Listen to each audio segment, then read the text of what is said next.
Sunday, July 24th, 2022, the 17th Sunday of Ordinary Time. The Gospel begins with Jesus teaching the disciples how to pray.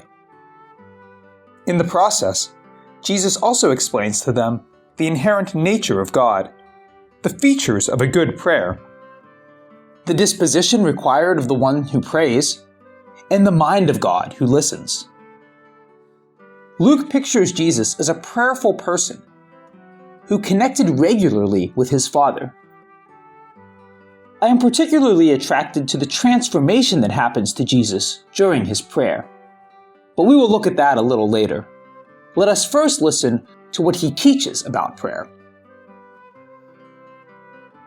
At the request of the disciples, Jesus begins by teaching them how to pray with Our Father.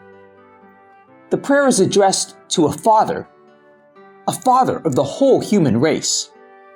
In one stroke, Jesus changed the God concept of the people. The ferocious gods, vengeful gods, warrior gods, judge gods, and jealous gods had ruled the day. The imaginary images of an invisible force they only have felt and have never seen.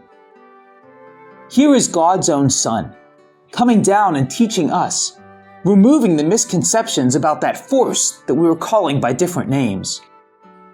There is only one nature for this God. He is a Father. Addressing God as Father is one of the most subversive acts of Jesus. Until then, the structure of religion was built on the sense of sin and guilt, and their restitution through intermediaries. The priestly class functioned as the only authorized intermediaries with the fierce judge god. They had to do different sacrifices on behalf of the people to ask for mercy from God. The Son comes down with a personal experience of this Father God, and the scenario changes. He teaches that all people are God's children, and requires no middlemen for children to connect with their Father. In one prayer, Jesus demolished the Jewish structure of religion. Remember how Jesus cleansed the temple? He declared that it was the house of his Father, and there was no room for sacrificial animals. It is a house of prayer, a place to connect with one's Father without sacrifices. The removal of the intermediaries surely infuriated the priestly class. One of the accusations leveled against Jesus was blasphemy, that he called himself the Son of God. Well, he was. All of us are. However, the vestiges of the fierce, unapproachable judge God have stayed with us, so much so that we still keep a distance from our Father.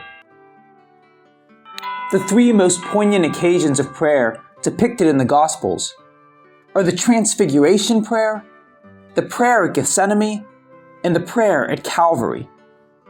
The three prayers on the hilltops, the Mount of Tabor, the Mount of Olives, and the Mount of Calvary. Jesus prayed everywhere, in the plains, in the desert, in houses, in the outskirts of the village, and by the seaside. He had made the whole world a place of prayer. I do not remember where I read this little story of prayer, but a boy was going to the jungle to pray. Someone questioned him, "God is everywhere. Why do you have to go to the jungle for prayers?" The boy responded, "Yes, God is the same everywhere, but I am not the same everywhere." True, location does not matter if we can develop a sense of the presence of the divine wherever we are. But experience tells us that we need special places and a special tuning of ourselves to pray. Some people can make that connection anywhere, but some cannot. Let people use their own comfort zones to pray, but pray we must. What I began saying was what happens to Jesus in those three special moments of prayer on the mountaintops. At Mount Tabor, Jesus was transfigured.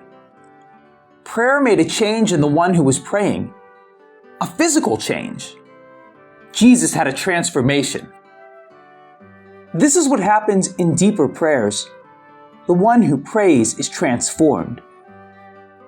Very often we ask God to change His mind and to give us something, instead of changing ourselves and giving ourselves to Him.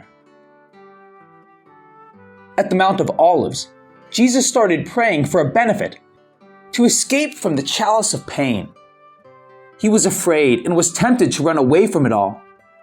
But ultimately, Jesus is internally transformed, convinced that the cross is the way to human salvation. The prayer written in a single sentence might not have come under a single breath. Jesus prayed, "Father, if it is possible, let this chalice pass by me.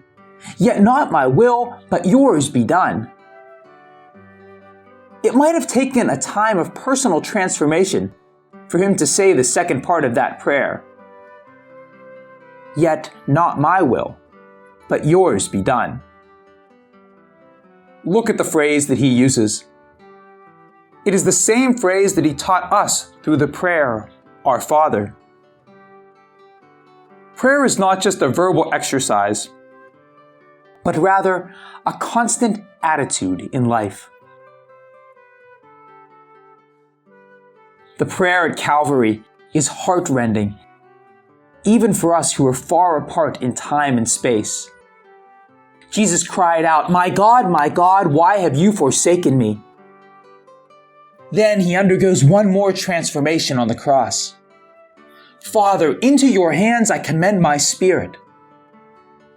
The one who felt abandoned at one moment understands that the Father was there, even if he could not see him. Then he entrusts his spirit to the Father, who was not visible at the time. What a transformation!